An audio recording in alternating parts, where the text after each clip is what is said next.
اب خود سوچئے کہ اگر ایک گھر کا مرد یا ایک گھر کی عورت بد نگاہی کا یا بد کرداری کا شکار ہو تو اس سے کیا ایک گھر متاثر ہوتا ہے؟ اس سے کئی گھر متاثر ہوتے ہیں، اور پھر برائی سے برائی جنم لیتی ہے، نیکی کے ذریعے نیکی جنم لیتی ہے۔ اس لیے معاشرے کے اندر ہر وہ کام جو فحاشی کی طرف لے کے جاتا ہو، جو بے روی کی طرف لے کے جاتا ہو، اس سے شریعت نے منع کیا ہے۔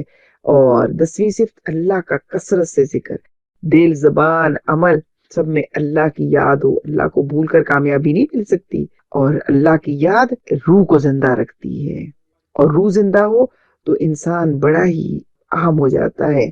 آیت نمبر 40 میں اللہ تعالیٰ نے فرمایا ہے کہ محمد صلی اللہ علیہ وسلم تمہارے مردوں میں سے کسی کے باپ نہیں ہیں، بلکہ وہ اللہ کے رسول ہیں اور تمام انبیاء کے بعد آئے ہیں، خاتم النبیین ہیں، اور اللہ ہر چیز کا خوب علم رکھنے والا ہے۔ یہاں پر جو یہ استعمال کیا گیا ہے جملہ کہ محمد صلی اللہ علیہ وسلم تمہارے مردوں میں سے کسی کے باپ نہیں ہے، یہ جملہ ایک بہت بڑی سماجی معاشرتی غلط فہمی کی اصلاح کرتا ہے، کیونکہ عرب معاشرے میں منہ بولے بیٹے کو حقیقی بیٹے جیسا سمجھا جاتا تھا۔ اسی نسبت سے منہ بولا بیٹا وراثت اور نسب کے حوالے سے وہ دعوے دار بھی ہوتا تھا، اور معاشرے کے اندر بڑے مسائل پیدا ہو جاتے تھے۔ قرآن نے واضح کر دیا کہ نبی صلی اللہ علیہ وسلم نسبی باپ نہیں ہیں، بلکہ روحانی باپ ہیں، مربی اور راہبر ہیں۔ آپ صلی اللہ علیہ وسلم کا رشتہ امت سے نسب کا نہیں، رسالت کا ہے۔ اللہ کے رسول کی حیثیت واضح کر دی گئی، اور کیا واضح کی گئی کہ آپ کا ہر حکم، تعلیم اور اسوہ لازم ہے کہ اس پر عمل کیا جائے، آپ کی ہستی رہنمائی کے لیے ہے۔ یہ جملہ آپ کے مقام، اختیار اور اطاعت کی حیثیت کو واضح کرتا ہے۔ خاتم النبیین دراصل ہمارا عقیدہ ختم نبوت ہے۔ یہ آیت کا مرکزی اور فیصلہ کن حصہ ہے۔ خاتم النبیین کا مطلب ہے جو انبیاء کا سلسلہ شروع ہوا تھا، حضور صلی اللہ علیہ وسلم پر آ کر ختم ہو گیا، مہر لگ گئی۔ آپ کے بعد کوئی نیا نبی نہیں آئے گا، نہ شریعت والا ہوگا نہ غیر شریعت والا ہوگا۔ یہ بالکل واضح بات سمجھا دی۔ نبوت آپ صلی اللہ علیہ وسلم پر ختم ہو گئی، مہر لگ گئی۔ یہ ہمارا عقیدہ ہے، یہ قرآن سے ثابت ہے، سنت سے ثابت ہے، اور پوری امت کا اجماع ہے اس بات کے اوپر۔ اور اس عقیدے کی بہت بڑی حکمت ہے جس پر ہمیں سوچنے کی ضرورت ہے۔ پہلی بات تو یہ کہ نبی صلی اللہ علیہ وسلم پر جب ہم یہ عقیدہ رکھتے ہیں آپ خاتم النبیین ہیں، اس کا مطلب ہے کہ دین مکمل ہو گیا، ہدایت مکمل ہو گئی، اب شریعت محفوظ ہے، کسی نئے نبی کی ضرورت ہی باقی نہیں رہی۔ اور دوسری بھی حکمت کیا ہے اس ختم النبیین کے عقیدے سے ہے کہ امت کی ذمہ داری، امت کو پتہ ہے کہ اب نبوت کا سلسلہ ختم ہو گیا، اب دین کو زندہ رکھنا امت کی ذمہ داری، امت مسلمہ کی ذمہ داری ہے۔ دعوت، اصلاح، اقامت دین، یہ سب امت کی اجتماعی ذمہ داری ہے۔ اور تیسری حکمت اس ختم نبوت کے عقیدے کو سمجھنے کے لیے امت کا اتحاد، کہ اگر نبوت کا دروازہ کھلا رہتا پھر کیا ہوتا، تین ٹکڑوں میں بٹ جاتا، ہر دور میں نیا دعویٰ فتنہ بنتا۔ ختم نبوت نے امت کو تحریف اور انتشار سے محفوظ کیا ہے کہ اب کوئی نبی نہیں آئے گا، لہٰذا کوئی نئی شریعت نہیں، کوئی نئی بات نہیں، جو قرآن ہے وہی شریعت ہے، مکمل ہے، کامل ہے۔ اور نبی صلی اللہ علیہ وسلم کی سنت اور آپ کی سیرت مطہرہ، آپ کی احادیث مبارکہ، یہ پورا ذخیرہ موجود اور محفوظ ہے۔ اور پانچویں بات کیا ہے کہ نبی صلی اللہ علیہ وسلم کا مقام ایک جامع جملے میں بتا دیا کہ آخری نبی بھی ہیں، آپ کا اسوہ کامل اسوہ ہے، قیامت تک کے لیے آپ راہبر ہیں، آپ کی ذات نمونہ بھی ہے، معیار بھی ہے۔ حضور صلی اللہ علیہ وسلم کا ذکر صرف تاریخ کے حوالے سے نہیں بلکہ عملی زندگی کے لیے، کہ آپ ایسی ہستی ہیں کہ آپ کے اسوہ حسنہ پر، آپ کی اسوہ مبارک پر عمل کیا جائے، اور عمل کرنا لازم ہے، آپ کی سنت کو اپنانا، اختیار کرنا لازم ہے، اور آخری نبی صلی اللہ علیہ وسلم کو پیغام کو سمجھ کر، سنبھال کر آگے اگلی نسلوں تک پہنچانا لازم ہے۔ آیت نمبر 43 تا 47 میں حضور صلی اللہ علیہ وسلم کی صفات بیان فرمائی گئی ہیں کہ آپ شاہد ہیں، مبشر ہیں، نذیر ہیں، داعی اللہ ہے، سراج منیر ہے۔ یہ سب صفات ایک ہی شخصیت میں جمع ہے، اور وہ حضور صلی اللہ علیہ وسلم کی ہستی ہے۔ اب ان صفات کے معنی اور مفہوم کو ہم دیکھتے ہیں۔ شاہد کے معنی ہوتے ہیں حق کا گواہ، امت کے اعمال پر گواہ، اللہ کے دین کی سچائی کا زندہ ثبوت، اور نبی صلی اللہ علیہ وسلم نے خود عمل کر کے دکھایا، قیامت کے دن امت پر گواہی بھی دیں گے۔ یہ بھی سمجھایا کہ دین صرف بتایا نہیں جاتا بلکہ آپ نے اس پر عمل کر کے دکھایا۔ دوسری صفت مبشر، خوشخبری دینے والے۔ اس کے معنی کہ اللہ کی رحمت کی خوشخبری، جنت کی خوشخبری، مغفرت کی امید کی خوشخبری۔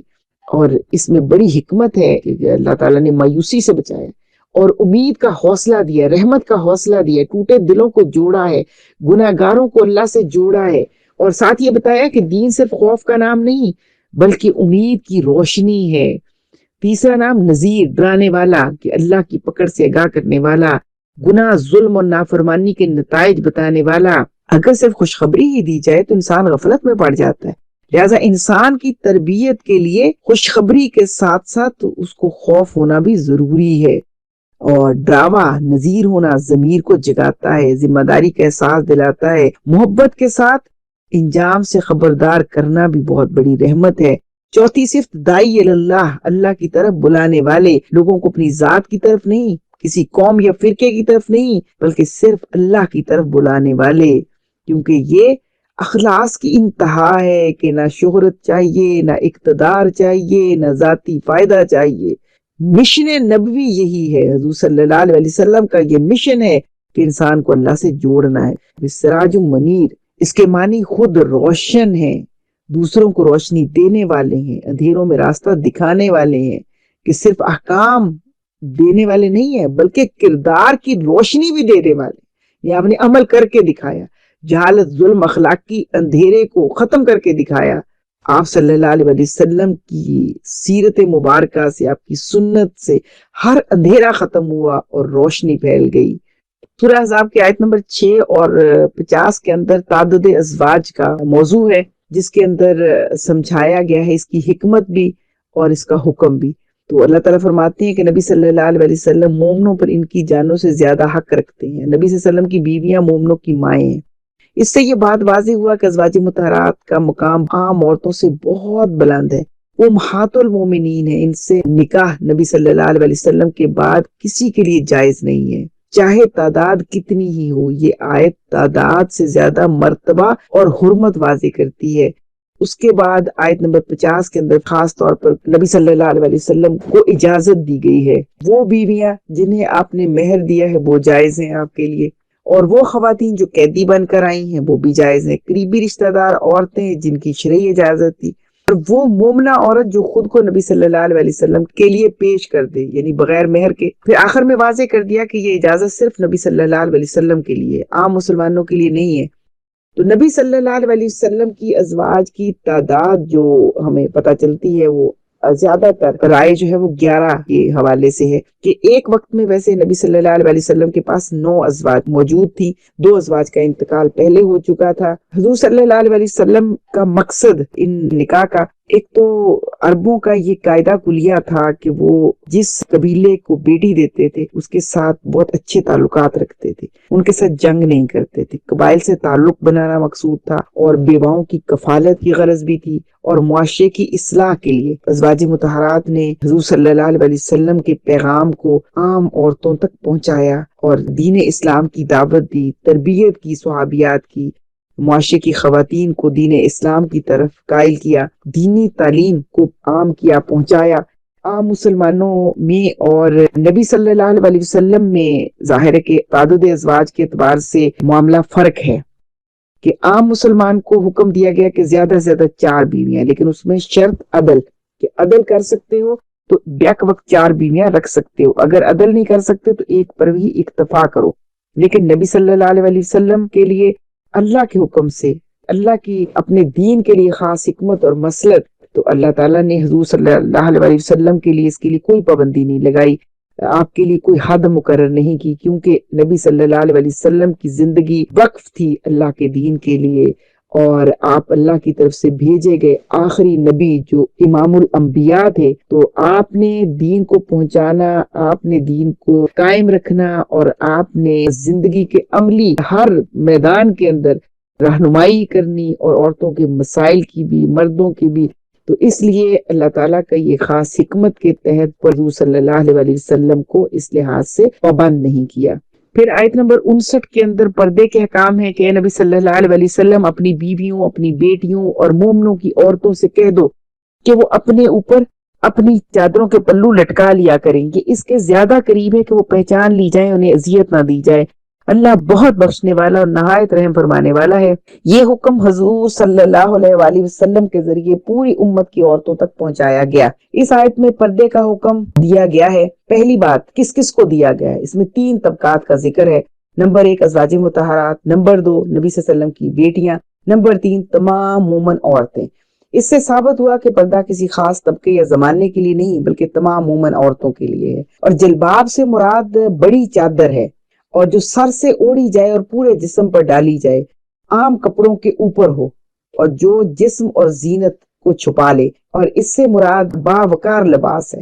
لٹکا لینے کا مفہوم یہ ہے کہ اپنے اوپر لٹکا لیں، یعنی چادر کو صرف کندھوں پر نہ رکھیں بلکہ اس طرح سے ڈالیں کہ جسم کے خد و خال چھپ جائیں، زینت نمایاں نہ ہو۔ یہ ڈھانپنے کا حکم ہے، صرف سر ڈھانپنے کا نہیں۔ یہاں پہ دیکھنے کی ضرورت یہ ہے یا غور کرنے کی ضرورت یہ ہے کہ جو پردے کا حکم ہے وہ کیوں ہے، اس کی حکمت کیا ہے۔ قرآن نے خود ہی بیان کیا کہ تاکہ وہ پہچان لی جائیں اور ستائی نہ جائیں، یعنی باوقار ہے، باحیا ہے، مومن عورت ہے، تو لہٰذا کوئی اس کو اذیت نہ دے۔ اور اذیت کس بات کی؟ بد نظری کی، بد زبانی کی۔ یہ آیت مبارکہ دراصل گھر سے باہر نکلنے کے حوالے سے رہنمائی کرتی ہے کہ جب گھر سے باہر نکلیں گے تو کیا معاملہ ہوگا، گھر کے اندر کیسے رہنا ہے۔ اس کے احکامات جو ہے وہ سورہ نور کے اندر موجود ہیں۔ سورہ احزاب کے اندر یہ بھی خاص طور پر بتایا گیا ہے کہ شوہر کی عدم موجودگی میں خواتین کے پاس اکیلے نہیں جانا اور بغیر اجازت کے بھی نہیں جانا۔ جب مرد گھر ہو تو اس وقت گھر میں جایا جائے، اور محرم رشتوں کے علاوہ باقی سب کے لیے منع کیا گیا کہ کسی طرح وہ کسی بھی غیر محرم عورت کے ساتھ تنہائی میں اکٹھے نہ ہوں، تنہائی میں ملے نہیں، اور کسی غیر محرم مرد کے ساتھ کسی غیر محرم عورت کا بیٹھنا، چاہے وہ شادی شدہ ہوں چاہے وہ غیر شادی شدہ ہوں، کسی بھی صورت میں جائز نہیں ہے۔ اس کو منع کیا گیا ہے کیونکہ اس کے ذریعے اخلاقی طور پر لغزش کا امکان بھی موجود ہے، بدگمانی بھی ہوتی ہے اور فتنہ بھی پھیلتا ہے۔ اور محرم رشتے کون سے ہوتے ہیں؟ محرم رشتے وہ ہوتے ہیں جن سے نکاح ہمیشہ کے لیے حرام ہو جاتا ہے، جن کے ساتھ پردے میں یعنی اس لحاظ سے نرمی ہے، ان کے ساتھ الگ سفر بھی کر سکتی ہیں، الگ بیٹھ بھی سکتی ہیں، جیسے باپ ہے، بھائی ہے، بیٹا ہے، اور اسی طرح بھتیجا ہے، بھانجا ہے، دادا ہے، نانا ہے، پوتا ہے، چچا ہے، ماموں ہے۔ اس طرح کے رشتے جو ہیں وہ، اور پھر سسرالی رشتوں میں جیسے سسر، داماد، ستیلا بیٹا،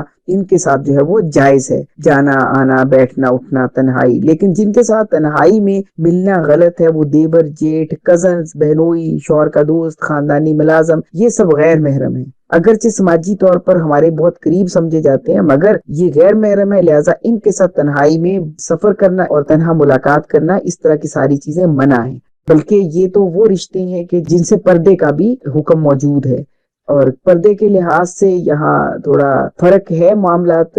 فرق سے مراد یہ ہے کہ اختلاف موجود ہے، یعنی اس کو ہم یہ کہہ سکتے ہیں حجاب ہے، ان سب کے سب سے حجاب لازم ہے۔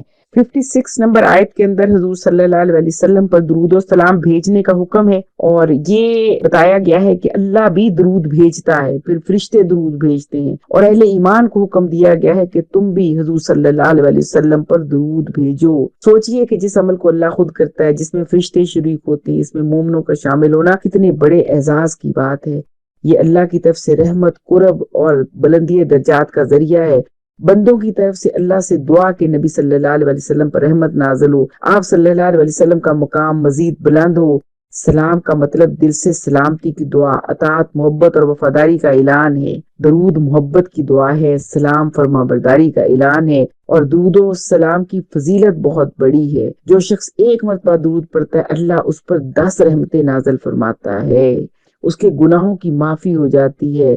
درود پڑھنے والے کے لیے یہ درود ابراہیمی لغزشوں کا کفارہ بن جاتا ہے، اعمال کے وزن میں اضافہ کر دیتا ہے، اور درود پڑھنے والے کی دعائیں قبول ہوتی ہیں۔ حضور صلی اللہ علیہ وسلم کے ساتھ قیامت کے دن درود پڑھنے والے کو نبی صلی اللہ علیہ وسلم کا قرب نصیب ہوگا۔ آیت نمبر 70 اور 71 میں سیدھی بات کرنے کا حکم دیا گیا ہے۔ اے ایمان والو، اللہ سے ڈرو اور سیدھی درست بات کہا کرو، اللہ تمہارے اعمال درست کر دے گا، تمہارے گناہ معاف کر دے گا۔ جو اللہ اور اس کے رسول کی اطاعت کرے وہ بڑی کامیابی ہے۔ یہاں قول سدید دراصل ایسی بات ہے جو سچ ہو، درست ہو، برمحل ہو، خیر پر مبنی ہو، فساد سے پاک ہو، جس میں جھوٹ نہیں ہوگا، مبالغہ نہیں ہو، طنز نہیں ہو، آدھا سچ نہیں ہو، فتنہ انگیز بات نہیں ہو۔ بعض اوقات ہر سچی بات کہنا بھی درست نہیں ہوتا، ہر سچی بات قول سدید بھی نہیں ہوتی۔ وہ بات جو اصلاح کی بجائے بگاڑ پیدا کر دے وہ قول سدید نہیں ہے، کہ جیسے تلخی سے تلخ بات کہہ دینا، سخت بات کہہ دینا، دل آزاری کر دینا۔ اگر کچھ بات کہنی ہے تو سمجھداری کے ساتھ، حکمت کے ساتھ، نرم انداز سے، مقصد اصلاح ہو اور طریقہ بھی اصلاح ہی کا ہو۔ اور قول سدید کا دائرہ جھوٹ میں، بہتان میں، غیبت میں، تاننے میں یہ حرام ہے۔ خیر خواہی اور نصیحت کے ساتھ ہے، اور وعدے میں پورا کیا جائے، جو بات کہی جائے اسے پورا کیا جائے۔ اس کا تعلق بات کو حکمت کے ساتھ بیان کرنے کا تعلق ہماری گھریلو زندگی سے، ہماری معاشرتی زندگی سے اور ہماری اجتماعی زندگی سے بہت زیادہ ہے۔ لہٰذا کسی بات کو تیر کی طرح مار دینا یا پتھر کی طرح مار دینا یہ تعلقات کو خراب کرتا ہے۔ اس لیے بات صحیح ہو، طریقے سے ہو، حکمت سے ہو، نرمی سے ہو۔ اس آیت مبارکہ سے جو بات ہمیں سمجھ آتی ہے وہ یہ کہ زبان کی اصلاح پورے جسم کی اصلاح کا دروازہ ہے۔ تو اسی لیے حضور صلی اللہ علیہ وسلم نے فرمایا کہ جو اللہ اور اس کے رسول صلی اللہ علیہ وسلم کی اطاعت کرے وہی کامیاب ہے۔ اس کے بعد سورہ سبا ہے جس میں قوم سبا کا ذکر ہے۔ آیت نمبر 15 تا 19 میں یہ بتایا گیا ہے کہ ایک ایسی قوم تھی جو خوشحال بھی تھی، محفوظ بھی تھی، منظم بھی تھی، نعمتوں میں ڈوبی بھی ہوئی تھی۔ اور یہ قوم کون سی تھی؟ قوم سبا۔ اللہ تعالیٰ فرماتے ہیں کہ ان کے لیے ان کے اپنے وطن میں ہی نشانی تھی۔ قوم سبا کی خوشحالی کی تصویر اللہ تعالیٰ نے پیش کی کہ سرسبز و شاداب زمین تھی ان کے پاس، دائیں اور بائیں باغات تھے، پانی کا بہترین انتظام تھا، تجارت میں آسانی تھی، سفر محفوظ تھا، رزق اور راحت کی فراوانی تھی، یعنی محنت کم اور سہولت زیادہ، خوف بھی نہیں تھا، امن بھی تھا، اور کسی چیز کی قلت نہیں تھی، فراوانی تھی۔ اللہ نے بس ایک چھوٹا سا مطالبہ رکھا تھا کہ اپنے رب کا رزق کھاؤ اور اس کا شکر ادا کرو۔ اللہ تعالیٰ نے نہ لمبی عبادات مانگی، نہ بڑی قربانیاں مانگی، صرف شکر مانگا۔ شکر کیا ہے؟ شکر کا مطلب صرف زبان سے الحمدللہ کہنا نہیں تھا، بلکہ نعمت کو اللہ کی طرف ہی منسوب کرنا، نعمت کو صحیح جگہ استعمال کرنا، غرور کے بجائے عاجزی کرنا، اور اطاعت کو زندگی کا حصہ بنانا۔ پھر ناشکری کہاں سے آئی؟ قرآن نے بتایا کہ انہوں نے منہ موڑ لیا۔ یہ منہ موڑنا ایک دن میں نہیں ہوا، آہستہ آہستہ ہوا۔ جیسے نعمت کو اپنا کمال سمجھنا، یہ نہ سمجھنا کہ اللہ کی طرف سے، بلکہ سمجھنا کہ میں تو بڑا سمجھدار ہوں، کہ میں نے تو سب کچھ خود کیا ہے، میں نے تو سب کچھ خود بنایا ہے، میں نے سب کچھ خود کمایا ہے۔ اور پھر اطاعت کو بوجھ سمجھنا، شکر کو معمولی سمجھنا۔ ناشکری ہمیشہ زبان ہی سے نہیں ہوتی بلکہ رویے سے ہوتی ہے۔ اور اس کا انجام کیا ہوا؟ خوشحالی سے زوال آ گیا۔ اللہ نے ان کے مضبوط بند کو توڑ دیا، خوشحالی کو آزمائش بنا دیا۔ پانی جو زندگی تھا تباہی بن گیا، سرسبز باغات جھاڑیوں اور کانٹوں میں بدل گئے۔ قرآن کہتا ہے کہ یہ ہم نے ان کی ناشکری کی سزا دی۔ ناشکری کے رویے سے بچنے کی ہمیں تلقین کی گئی ہے اور شکر گزاری پیدا کرنے کو کہا گیا ہے۔ شکر گزاری کا جذبہ ہم کیسے پیدا کر سکتے ہیں؟ کیونکہ قرآن جو حکم دیتا ہے اس کی غرض و غایت یہی ہوتی ہے کہ اس سے عبرت پکڑیں اور اپنے لیے کچھ اصول لے لیں۔ یہاں ہم شکر گزار بننے کے کچھ اصول دیکھتے ہیں۔ اسی لیے تو اللہ تعالیٰ نے ہمیں الحمدللہ سکھایا کہ ہر نعمت پر اللہ کی تعریف اور حمد بیان کریں۔ اور دوسری بات یہ سکھائی گئی اور بہت اچھا اصول ہے کہ دوسروں کی زندگی سے موازنہ نہ کریں، اور جب بھی مشکل میں ہو تو نعمتوں کو یاد کریں، اور دنیا کی نعمتوں میں اپنے سے نیچے والے کو دیکھیں اور نیکی میں اپنے سے اوپر والوں کو دیکھیں۔ نعمت ملنا امتحان ہے، اور اگر نعمت پر شکر کر لیا تو کامیابی ہے، اگر ناشکری کی تو پھر اللہ ناراض ہو جاتا ہے۔ اس کے بعد سورہ فاطر کی آیت نمبر 10 ہے جس میں اللہ تعالیٰ فرماتے ہیں جو کوئی عزت چاہتا ہے تو ساری عزت اللہ ہی کے لیے ہے، پاکیزہ کلمہ اسی کی طرف چڑھتا ہے اور نیک عمل اسے بلند کرتے ہیں۔ عزت کا تصور جو قرآن نے دیا ہے، عزت کسی انسان، مال، عہدے یا رشتے کے پاس نہیں، بلکہ عزت کس کے پاس ہے؟ اللہ تعالیٰ قرآن میں مختلف مقامات پر اس بات کو واضح کرتے ہیں کہ عزت کا مالک واحد اللہ ہے، عزت کوئی اور نہیں دے سکتا، اللہ ہی عزت دے گا۔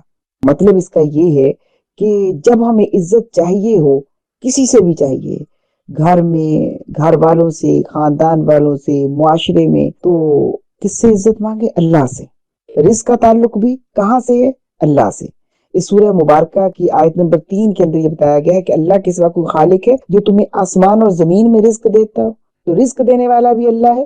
اور پھر آیت نمبر 15 کے اندر فرمایا اے لوگو تم اللہ کے محتاج ہو، اللہ بے نیاز اور تعریف کے لائق ہے۔ رزق کا ذریعہ انسان ہو سکتا ہے مگر رزق دینے والا صرف اللہ ہے۔ رزق اور عزت